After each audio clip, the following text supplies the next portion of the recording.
Allah itu satu. Lahir Allah dan Muhammad.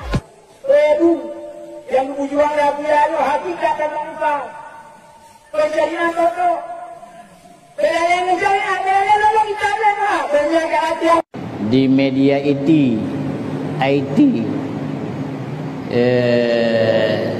yaitu Allah Ta'ala terjadi dari Nabi Muhammad yang pertama dilen menyongon tauhid gedanya langsung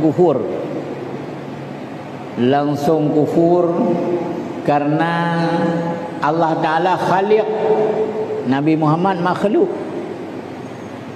Kok Allah Ta'ala terjadi makhluk? Siapa yang anggap Allah Ta'ala terjadi dari makhluk, yang kufur. Walaupun pakai jaridah pidato tu beliau apa Quran, tapi menyona akidah Allah Ta'ala terjadi makhluk, Allah Ta'ala jid Nabi Muhammad, yang kufur. Apa ya semayangnya? Kufur semayang kita sah semayang. Kamu murtad deh.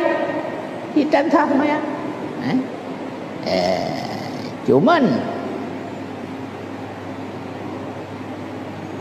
orang yang pegahnya tahu ada yang pegahnya, orang yang kaya mari lagi yang murtad dan kufur ka kufur je. Anak perlihat tahu anak pernah tahu je. Anda anak orang tu lagi ujian murtad je.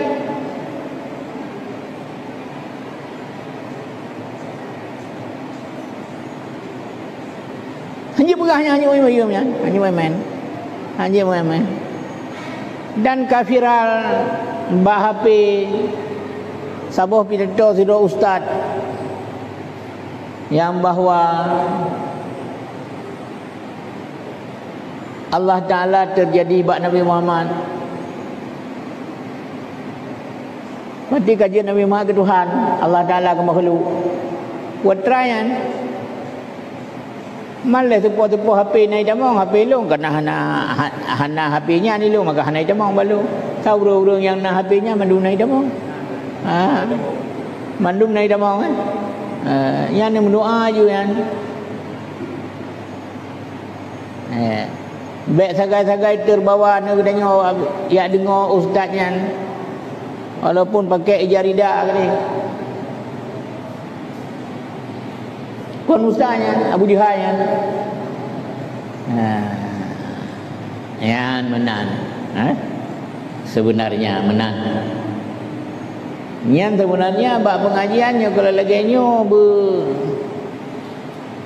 benar sopo bedah tata laganya.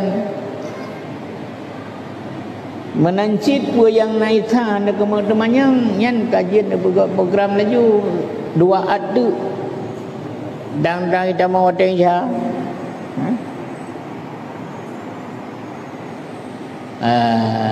Soalnya nak teman-temannya dipersilakanlah.